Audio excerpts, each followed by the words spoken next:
সুপারম্যানকে আমরা সবাই symbol of hope হিসেবে চিনি। সুপারম্যান মানেই সেভিয়র, যে মানবজাতি আর পৃথিবীকে রক্ষা করে। একজন এলিয়েন হওয়া সত্ত্বেও সুপারম্যান পৃথিবী আর পৃথিবীর মানুষদেরকে নিজের করে নিয়েছিল। কিন্তু কি হতো যদি সুপারম্যান মানুষের বন্ধু না হয়ে শত্রু হতো? কি হতো যদি সুপারম্যান পৃথিবী দখল করতে চাইতো, মানুষদেরকে হত্যা করত?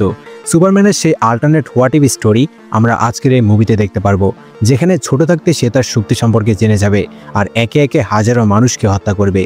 মুভিটা অনেক ইন্টারেস্টিং হতে চলেছে, আশা করি তোমাদের ভালো লাগবে। তো আর কথা না বাড়িয়ে চলো শুরু করি Brightburn movie explain. So hello everyone, welcome to Farad's fiction. আমি ফরাদ আছি তোমাদের সাথে।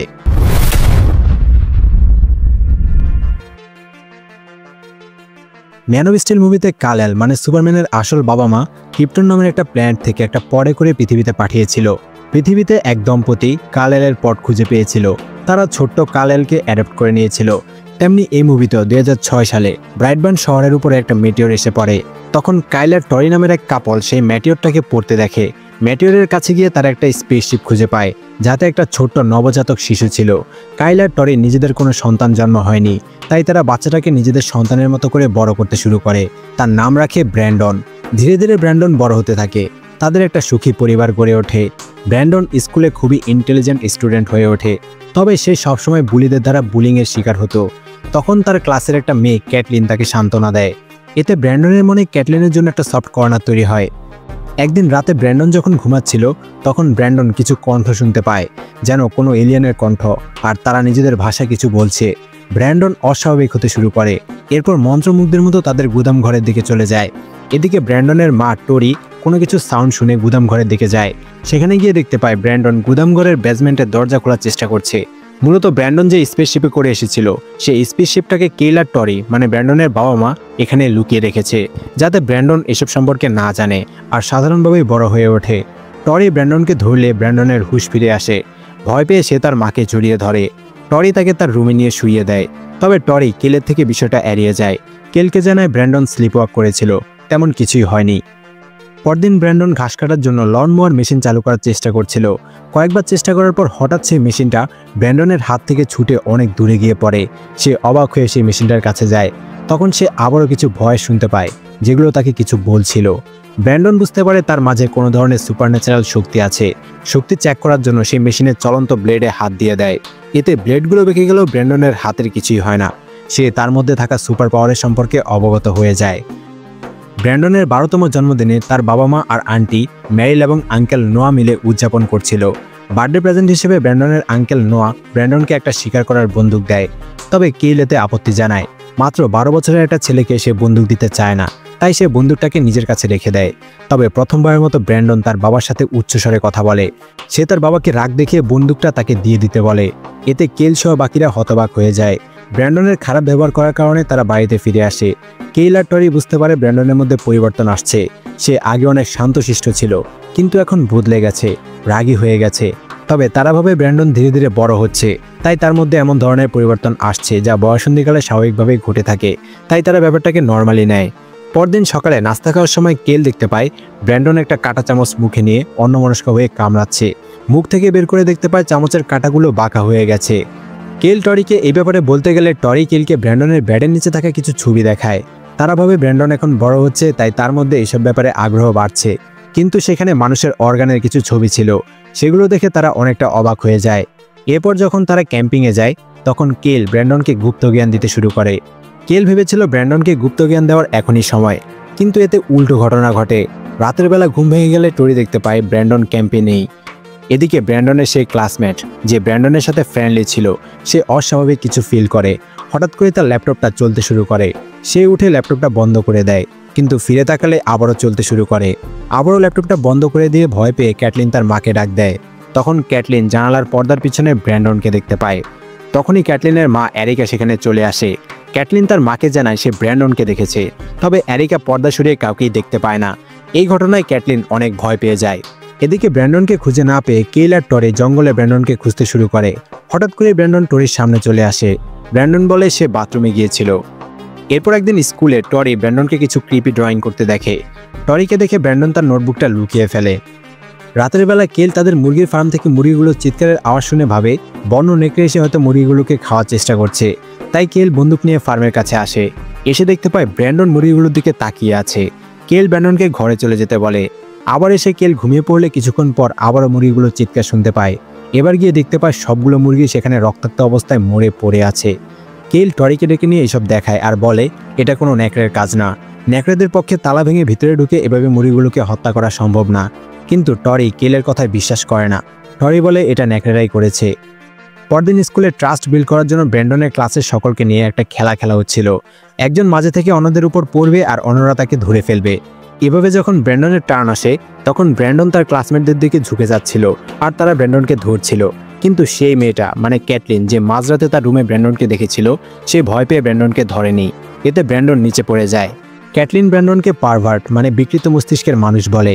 এতে ব্র্যান্ডনের অনেক রাগ হয়। টিচার ক্যাটলিনকে ব্র্যান্ডনকে টেনে তুলতে বলে।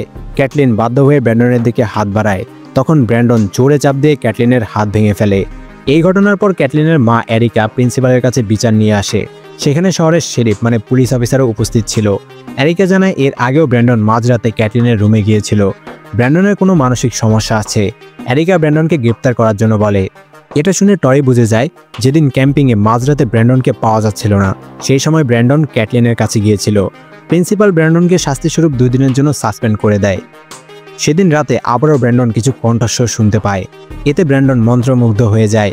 এবার সে একটা ওয়ার্ড বুঝতে পারে, সেটা হলো টেক। ব্র্যান্ডন আবারও গুদাম ঘরে চলে যায়। এবার সে তালা খুলে সেই স্পেসশিপটার কাছে চলে যায়। তখন পজেসড ব্যক্তির মতো ব্র্যান্ডন এলিয়েনদের ভাষায় কিছু বলতে শুরু করে। গুদাম ঘরে লাল আলো দেখতে পেয়ে টরি দৌড়ে সেখানে যায়। টরি গিয়ে দেখতে পায় ব্র্যান্ডন স্পেসশিপটার ঠিক উপরে ভাসমান অবস্থায় আছে আর এলিয়েনদের ভাষায় কিছু বলছে। যখনই টরি তাকে ধরতে যায় তখন সে নিচে পড়ে যায়। টরি দ্রুত ব্র্যান্ডনের কাছে যায়। এই পর্যন্ত কখনোই ব্র্যান্ডনের বডি থেকে এক ফোঁটা রক্ত বের হয়নি, কখনোই সে আঘাতপ্রাপ্ত হয়নি। কিন্তু আজকে প্রথমবারের মতো স্পেসশিপের ধারালো অংশের সাথে লেগে ব্র্যান্ডনের হাত কেটে যায়। ব্র্যান্ডন আবারও নর্মাল হয়ে যায়। স্পেসশিপ দেখে সে জিজ্ঞেস করে সে কোন জায়গা থেকে এসেছে আর তার আসল পরিচয় কি। তখন টরি ব্র্যান্ডনকে জানায় তারা আসলে ব্র্যান্ডনকে অনাথ আশ্রম থেকে অ্যাডপ্ট করেনি, এই স্পেসশিপে করে অন্য প্ল্যানেট থেকে সে এসেছিল। তারা ব্র্যান্ডনকে নিজের সন্তান হিসেবে গ্রহণ করেছে। এসব শুনে ব্র্যান্ডন অনেক রেগে যায়। সে বলতে থাকে তার সাথে মিথ্যা কথা বলা হয়েছে। রেগে গিয়ে ব্র্যান্ডন তাদের সবগুলো ফ্যামিলি ফটো ভেঙে ফেলে। বাড়ি থেকে বের হয়ে গেলে আবারও ব্র্যান্ডনের কানে কিছু এলিয়েনের ওয়ার্ড ভেসে আসে। এবার ব্র্যান্ডন বলে ওঠে টেক দ্য ওয়ার্ল্ড মানে পৃথিবী দখল করে নাও। এরপর ব্র্যান্ডনের চোখ লাল হয়ে যায়। প্রথমবারের মতো ব্র্যান্ডন লেজার শ্যুট করে। এখানে আমরা বুঝতে পারি যে অন্য কোনো প্ল্যানেট যেখান থেকে ব্র্যান্ডন এসেছে তারা মূলত ইভিল। পৃথিবীর পিসফুল মানুষদেরকে হত্যা করে পৃথিবী দখল করার জন্য মূলত তারা ব্র্যান্ডনকে ছোট থাকতেই পৃথিবীতে পাঠিয়েছে। ব্র্যান্ডন যখনই একটু বড় হয়েছে তখনই তারা ব্র্যান্ডনকে করাপ্ট করে ইভিল বানিয়ে দিচ্ছে। সেখান থেকে ব্র্যান্ডন ক্যাটলিনের বাড়িতে যায়। আবারও ক্যাটলিনের কাছে এসে ব্র্যান্ডন ক্যাটলিনের সাথে কথা বলার চেষ্টা করে। ব্র্যান্ডন বলে সে জানতে পেরেছে সে অনেক স্পেশাল। ক্যাটলিন ব্র্যান্ডনকে চলে যেতে বলে আর বলে তার মা তাকে ব্র্যান্ডনের সাথে কথা বলতে নিষেধ করেছে। তখন ব্র্যান্ডন সেখান থেকে চলে যায়। এদিকে ক্যাটলিনের মা হোটেল বন্ধ করার জন্য গোছাচ্ছিল। তখন সে দেখতে পায় জানালার গ্লাসগুলোতে ডাবল বি লেখা রয়েছে। আর এমন একটা আর্ট আমরা ব্র্যান্ডনের ডায়েরিতে দেখতে পেয়েছিলাম। ব্র্যান্ডনের ফুল নেম ব্র্যান্ডন ব্রেয়ার। ব্র্যান্ডনের বি আর ব্রেয়ারের বি নিয়ে সে এই লোগোটা বানিয়েছে। এরিকা এসব দেখে অনেক ভয় পেয়ে যায়। ব্র্যান্ডন লেজার মেরে দরজা ভেঙে ভিতরে চলে আসে। এখানে ব্র্যান্ডন এক ধরনের মাস্ক আর ক্যাপ পরেছিল। এরপর সে এরিকাকে অ্যাটাক করে। পরদিন এরিকার কোনো খোঁজ না পেয়ে পুলিশ কমপ্লেইন করা হয়। পুলিশ অফিসার এসে হোটেলে ইনভেস্টিগেশন করা শুরু করে। অফিসার সার্চ করে গ্লাসে ব্র্যান্ডনের সে ডাবল বি এর লোগো আঁকা দেখতে পায়। এদিকে ব্র্যান্ডনকে তার আন্ট মেয়েলির আন্ডারে কাউন্সিল করার জন্য পাঠানো হয়। মেয়েলি জিজ্ঞেস করে ব্র্যান্ডনের বাবা মা যে তার আসল বাবা মা না, এই ব্যাপারে সে কেমন অনুভব করছে। তখন ব্র্যান্ডন অ্যারোগেন্টলি বলে তার ভালোই লাগছে এটা জেনে যে সে অনেক স্পেশাল আর তার আসল বাবা মা এমন তুচ্ছ জায়গা মানে পৃথিবীর মানুষ না। ব্র্যান্ডন নিজেকে সুপিরিয়র দাবি করে। এমনকি ব্র্যান্ডন তার আন্টিকে বলে সে ক্যাটলিনের সাথে যা করেছে সেটা নিয়েও সে অনুতপ্ত না। মেয়েলি ব্র্যান্ডনকে বলে তাকে আগামীকালকে পুলিশ অফিসারের কাছে ব্র্যান্ডনের ব্যাপারে আপডেট জানাতে হবে। এটা শুনে ব্র্যান্ডন ভিতরে ভিতরে অনেক রেগে যায়। সেদিন রাতে বাড়ি ফিরে টরি ব্র্যান্ডনকে বাড়িতে দেখতে পায় না। এদিকে এমিলি বাড়িতে একা ছিল আর নোয়া ব্র্যান্ডনের বাবা কেলের সাথে বারে ছিল। এমিলি বাড়ির সিকিউরিটি সিস্টেমে শুনতে পারে ব্যাকইয়ার্ডে কেউ আছে। তখন দরজায় নক হয়। এমিলি দরজা খুলে ব্র্যান্ডনকে দেখতে পায়। এত রাতে ব্র্যান্ডনকে দেখে অবাক হয়ে যায়। ব্র্যান্ডন এমিলিকে বলে সে কাউন্সিল করার সময় বলেছিল ব্র্যান্ডন যা বলেছে সেগুলো পুলিশ অফিসারকে জানাবে, সেটা যেন না করে। পুলিশকে জানালে কারোর জন্যই ভালো হবে না। কেল, টরি, নোয়া এমনকি স্পেশালি এমিলির জন্য মোটেই ভালো হবে না। মাত্র 12 বছরের একটা ছেলের মুখে এই ধরনের থ্রেট শুনে এমিলি বিরক্ত হয়ে যায়। এমিলি বলে এটা তার কাজ, তাকে অফিসারকে জানাতেই হবে। ব্র্যান্ডনকে বাড়িতে ফিরে যেতে বলে এমিলি দরজা আটকে দেয়। কিছুক্ষণ পর এমিলি আবারও সিকিউরিটি সিস্টেমে অ্যালার্ট শুনতে পায়। সে ঘুমিয়ে যাওয়ার পর ব্র্যান্ডন মাস্ক পরে তার বেডরুমে আসে। তবে ততক্ষণে নোয়া বার থেকে বাড়িতে ফিরে আসে, তাই ব্র্যান্ডন এমিলিকে মারতে পারে না। নোয়া ব্রাশ করার সময় অস্বাভাবিক কিছু দেখতে পায়। আসলে এটা ব্র্যান্ডন ছিল। এরপর ক্লোজেটে গিয়ে ব্র্যান্ডনকে মাস্ক পরে দাঁড়িয়ে থাকতে দেখে। এত রাতে ব্র্যান্ডনকে এমন একটা ক্রিপি মাস্ক পরে তার বাড়িতে আসতে দেখে নোয়া অনেক রেগে যায়। নোয়া ব্র্যান্ডনকে তার বাড়িতে ফিরিয়ে নেওয়ার জন্য গাড়ির কাছে নিয়ে আসে। নোয়া বলে সে ব্র্যান্ডনের বাবা মাকে সব জানাবে। এটা শুনে ব্র্যান্ডন বলে কোনো মতে যাতে তার বাবা মা এই ব্যাপারে জানতে না পারে। ব্র্যান্ডনকে গাড়িতে উঠাতে গেলে ব্র্যান্ডন লেজার মেরে নোয়াকে দূরে ছুঁড়ে মারে। নোয়া দেখতে পায় ব্র্যান্ডন আর সেখানে নেই, তাই সে গাড়ি নিয়ে ব্র্যান্ডনকে খুঁজতে বের হয়ে যায়। রাস্তায় ব্র্যান্ডন গাড়ির উপরে অ্যাটাক করে। গাড়ি বন্ধ হয়ে গেলে সামনেই নোয়া ব্র্যান্ডনকে ভাসমান অবস্থায় দেখতে পায়। নোয়া তার চোখকে বিশ্বাস করতে পারছে না। সে নিজেকে বোঝায় নেশাগ্রস্ত থাকার কারণে সে এসব দেখছে, কিন্তু তখনই ব্র্যান্ডন গাড়িটাকে হাওয়ায় ভাসিয়ে ফেলে, এরপর নিচে ফেলে দেয়। এতে গাড়িতে থাকা নোয়া মারাত্মক আহত হয়ে যায়। তার চিন আলাদা হয়ে যায়। খুবই ব্রুটালভাবে নোয়া মারা যায়। এরপর ব্র্যান্ডন এসে নোয়ার ব্লাড দিয়ে সেখানে তার লোগো BB এঁকে রাখে। এদিকে ব্র্যান্ডন বাড়িতে ফিরে না আসায় কেল আর টরি টেনশন করতে থাকে। অনেক রাতে ব্র্যান্ডন খালি গায়ে বাড়ি ফিরে আসে। সে এত সময় কোথায় ছিল আর তার গায়ে জামাকাপড় নেই কেন জিজ্ঞেস করলে ব্র্যান্ডন বলে সে স্কুল ছুটির পর ক্লাসমেটদের সাথে ফুটবল খেলতে গিয়েছিল। তখন তার ক্লাসমেটরা তাকে বুলি করেছে, মারধর করে তার জামা ছিঁড়ে ফেলেছে, তাই সে হেঁটে হেঁটে বাড়িতে এসেছে, যার কারণে লেট হয়েছে। টরি জামাটা তাকে দিতে বললে ব্র্যান্ডন জামাটা নিয়ে তার রুমে চলে যায়। ব্র্যান্ডনের এই ধরনের ব্যবহার দেখে টরি আর কেল বুঝতে পারে ব্র্যান্ডনের সাথে কিছু একটা সমস্যা হচ্ছে। ব্র্যান্ডনকে তারা স্পেসশিপে খুঁজে পেয়েছিল, সে কোনো নর্মাল মানুষ না। সেদিন রাতেই কেল ব্র্যান্ডনকে খুঁজে পাওয়া সেই রাতের ঘটনার স্বপ্নে দেখে, তবে এটা ছিল একটা নাইটমেয়ার। এমিলি কল করে কেল আর টরিকে হাসপাতালে যেতে বলে। তারা গিয়ে জানতে পারে নোয়া গাড়ি অ্যাক্সিডেন্টে মারা গেছে। এমিলি জানায় গত রাতে ব্র্যান্ডন তার সাথে দেখা করতে এসেছিল, এরপর নোয়া বাড়িতে এসেছিল। এরপর কি হয়েছে সেটা সে জানে না।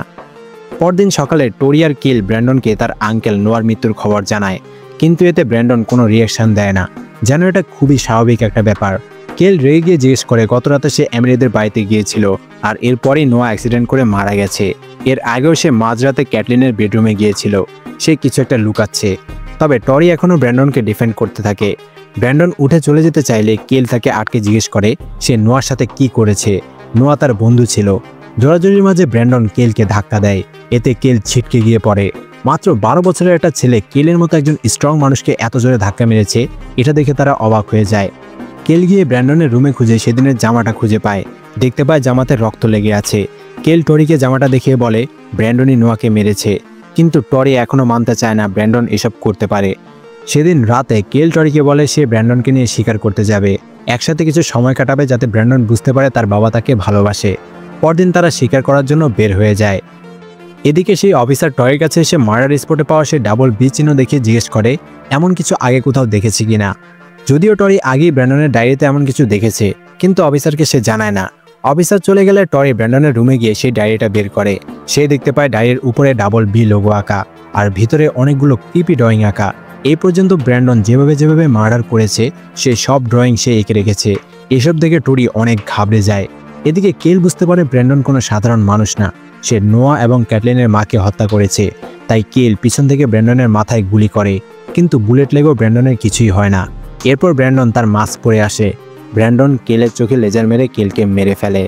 টরি ব্র্যান্ডনের ডায়েরি দেখে বুঝে যায় ব্র্যান্ডনই হত্যাগুলো করেছে, তাই সে দ্রুত কেলকে কল করে, কিন্তু ততক্ষণে ব্র্যান্ডন কেলকে মেরে ফেলেছে।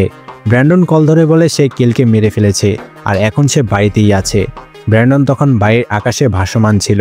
সে বাড়ির উপর অ্যাটাক করতে শুরু করে। ভয় পেয়ে টরি পুলিশকে কল করে দেয়। দ্রুত দুজন অফিসার এসে সেখানে উপস্থিত হয়। টরি দৌড়ে তাদের কাছে গেলে ব্র্যান্ডন সুপার স্পিডে এসে সেই অফিসারকে মেরে ফেলে। অন্য অফিসার হেডকোয়ার্টার থেকে ব্যাকআপ চায়, কিন্তু তার ফ্রিকোয়েন্সি কাজ করছিল না, যার কারণে হেডকোয়ার্টারে তার কথা পৌঁছায় না। এরপর ব্র্যান্ডন সেই অফিসারকে ব্রুটালভাবে মেরে ফেলে। টরির মনে পড়ে একমাত্র স্পেসশিপে লেগে ব্র্যান্ডন ব্যথা পেয়েছিল, তাই সে দ্রুত গুদাম ঘরে স্পেসশিপের কাছে চলে যায়। টরি সেখানে ক্যাটলিনের মা এরিকা, যাকে খুঁজে পাওয়া যাচ্ছিল না, তার বডি বিভৎস অবস্থায় দেখতে পায়। স্পেসশিপ থেকে একটা ধারালো অংশ নিয়ে সে ব্র্যান্ডনকে ডাকতে থাকে। ব্র্যান্ডন আসলে সে মায়ের মমতা দিয়ে ব্র্যান্ডনকে কাছে ডাকে। ব্র্যান্ডন তার মায়ের কাছে আসে। টরি ব্র্যান্ডনকে সান্ত্বনা দিতে দিতে জড়িয়ে ধরে। এরপর স্পেসশিপের টুকরো দিয়ে আঘাত করতে যাবে, তখনই ব্র্যান্ডন তার হাত ধরে ফেলে। এরপর টরিকে আকাশে ভাসিয়ে নিয়ে যায়। অনেক উপরে উঠে ব্র্যান্ডন তার মা টরিকে নিচে ফেলে দেয়। টরিও মারা যায়। তখনই সেখান দিয়ে একটা প্লেন যাচ্ছিল। পরদিন দেখা যায় সেই প্লেনটা ব্র্যান্ডনদের বাড়ির উপরে ক্র্যাশ করেছে। শহরের সকল পুলিশ রিপোর্টাররা সেখানে চলে আসে। প্লেনে থাকা 268 জন প্যাসেঞ্জারের মধ্যে কেউই বাঁচতে পারেনি। ব্র্যান্ডন অসহায়ের মতো বসে বিস্কুট খাচ্ছে। সেই প্লেনেই ব্র্যান্ডনের লোগো ডাবল বি আঁকা ছিল। অর্থাৎ ব্র্যান্ডন তার বাড়িতে যেসব হত্যাকাণ্ড করেছে সেগুলো ধামাচাপা দেওয়ার জন্য মূলত এই প্লেনটাকে তাদের বাড়ির উপর ক্র্যাশ করিয়েছে, যাতে কোনো প্যাসেঞ্জার জানাতে না পারে তাদের প্লেনে কি হয়েছিল। তাই সেই প্লেনে 268 জন প্যাসেঞ্জারকে হত্যা করেছে। এরপর থেকে ব্র্যান্ডন বিভিন্ন সময় বিভিন্ন জায়গায় অ্যাটাক করতে শুরু করে। অনেক জায়গায় বিল্ডিং ভেঙে ফেলে দেয়, অনেক মানুষকে হত্যা করে। তবে মানুষ এটা বুঝতে পারে না এসব কে করছে। তারা শুধু একটা মিস্টেরিয়াস ফিগারকে আকাশে দেখতে পায়। এভাবেই ব্র্যান্ডন তার হত্যাকাণ্ড চালিয়ে যায়। মুভি এখানেই শেষ হয়। তো এমন একটা ভিন্নধর্মী মুভি তোমাদের কাছে কেমন লাগলো কমেন্টে জানিও। এক্সপ্লেইন ভালো লাগলে ভিডিওতে লাইক, কমেন্ট অ্যান্ড শেয়ার করে দিও। আর এরকম আরও এক্সপ্লেইন পেতে অবশ্যই সাবস্ক্রাইব করে বেল আইকন বাজিয়ে দিও। Bye bye.